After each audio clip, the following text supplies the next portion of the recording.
அயலக தமிழர் நலத்துறை அமைச்சர் செஞ்சி மஸ்தானின் செய்தியாளர்கள் சந்திப்பை தற்போது பார்க்கலாம். என்பதை நாடு அறியும். எனவே தமிழகத்தை பொறுத்தவரையிலும் யாருக்கு எந்த சூழ்நிலையில் எங்கே பாதிப்பு ஏற்பட்டாலும் அது இரக்க குணத்தோடு மனித நேயத்தோடு தாய் உள்ளத்தோடு உதவக்கூடிய முதலமைச்சர் என்பதை நாம் அறிவோம்.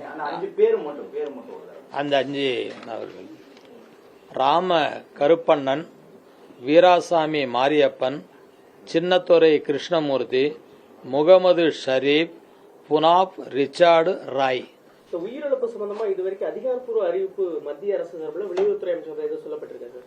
இல்லை, அதான் தூதரங்கத்தின் மூலமாக அது முழுமையாக தீர்வு கண்ட பிறகுதான் ஒன்றிய அரசாங்கத்திற்கும் மாநில அரசாங்கத்திற்கும் சம்பந்தப்பட்ட எல்லா மாநிலங்களுக்கும் அந்த தகவல் தெரிவிக்கப்படும். அதிலும் விபத்திலே தீ விபத்துன்னும் போது உங்களுக்கு தெரியும், தீ விபத்தில் காயமடைந்தவர்களுடைய உடலை அவர்கள் அடையாளம் காணுவது கொஞ்சம் நேர காலங்கள் ஆகும். அதனால்தான் அந்த நேரம் ஆகிறது. எனவே மற்ற விபத்துன்னு சொன்னா, ஒரு போக்குவரத்துல விபத்துன்னா யாருன்னு உடனே அடையாளம் கண்டுபிடிச்சிடுவாங்க, சொல்லுவாங்க. தீ விபத்து என்பதால தான் அது காலதாமதமாகுது. அது உறுதிப்படுத்த உடனே எல்லா மாநிலத்துக்கும் போற மாதிரி தமிழகத்துக்கும் அந்த செய்தி வரும். அதிலும் தமிழகம் நம் துறை சார்பாக உன்னிப்பாக ஒவ்வொரு துளி நேரமும் அவர்களுக்கு தொடர்பு கொண்டே இருக்கிறது. துறை சார்பாக அதாங்க அதிகாரப்பூர்வமா அவங்க சொன்ன உடனே, நீங்க கடந்த காலத்துல பார்த்திருப்பீங்க, பல்வேறு விபத்துகள் நடந்தது. உடலை கொண்டு வருவதில் தமிழகம் தான் அதுல முதலிடம் வகுத்தது.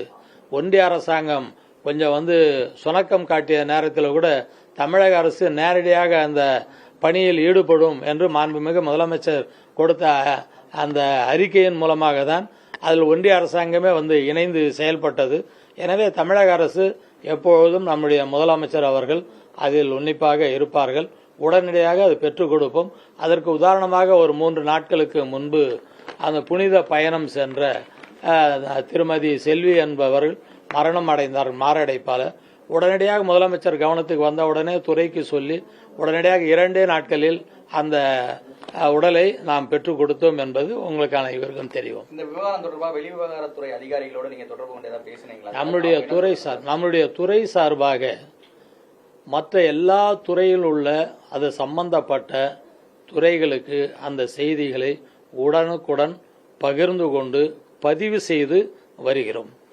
சார், குறிப்பா இந்த விஷயத்துல மத்திய அரசு முழு ஒத்துழைப்பு கொடுக்கறாங்கன்னு நீங்க சொல்றீங்க. அப்படி இருக்கும்போது உங்களுக்கு தொடர்பு எண் கொடுத்திருக்கீங்க, அதுல இதுவரைக்கும் எத்தனை போன் வந்திருக்குது? அதாவது நம்ம கொடுத்த அந்த போன் நம்பர்ல இருந்து நம்ம துறைக்கு அதாவது ஆர்வம் உள்ளவர்கள் சில பேர் தொடர்பு கொண்டு இருக்கிறார்கள். அந்த மனிதாபிமானத்தோடு சில பேர் அது தொடர்பு கொண்டு இருக்கிறார்கள். நம்முடைய குடும்பத்தை சார்ந்தவர் அங்க வேலைக்கு போனாரு, அவர் பாதிக்கப்பட்டு இருக்கிறாரான்று அச்சத்தோடும் சில பேர் தொடர்பு கொண்டு இருக்கிறார்கள்.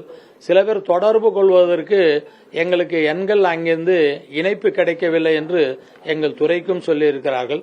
அவர்களுக்கும் அந்த செய்தியை தமிழ்சங்கம் மூலமாக சேகரித்து நாம் வழங்கி வருகிறோம். தமிழகத்தை சேர்ந்த நிறைய பேர் குவைத் நாட்டுக்கு வேலைக்காக போறாங்க. அவங்க தங்கிருக்கக்கூடிய இடங்கள்ல அந்த பாதுகாப்பு வழிமுறைகள்ல சரியா பின்பற்றணும். குவைத் நாட்டு அரசுக்கு எதுவும் குறிப்பு வைக்கிறீங்களா தமிழக அரசு சார்பில்? இல்லை, இந்த விபத்தின் காரணத்தை முழுமையாக அறிந்து கொண்டு ஒன்றிய அரசாங்கத்தினுடைய நடவடிக்கைகள் எந்த அளவுக்கு இருக்கிறது என்பதையும் தெரிந்து கொண்டு தமிழக அரசு மூலமாக தமிழர்களுக்கு எந்த அளவிற்கு பாதுகாப்புகள் அளிக்கப்பட வேண்டும் என்பது நாம் அதில் உறுதிப்படுத்திக் கொள்கிற நிலை இந்த நிகழ்வின் மூலமாக ஏற்படும் என்பது நம்பிக்கையோடு தெரிவித்துக் கொள்கிறேன்.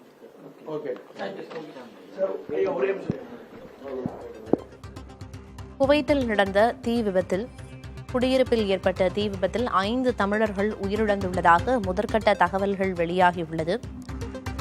இந்த தகவலை தமிழ் சங்கங்கள் தெரிவித்திருப்பதாக செய்தியாளர்கள் சந்திப்பில் அமைச்சர் செஞ்சி மஸ்தான் குறிப்பிட்டார். தமிழகத்தைச் சேர்ந்த 5 குவைத் குடியிருப்பு தீ விபத்தில் உயிரிழந்துள்ளனர். அவர்களின் உடலை மீட்டு கொண்டுவர தமிழக அரசு சார்பில் துரிதமான நடவடிக்கை எடுக்கப்பட்டுள்ளதாக அவர் குறிப்பிட்டார்.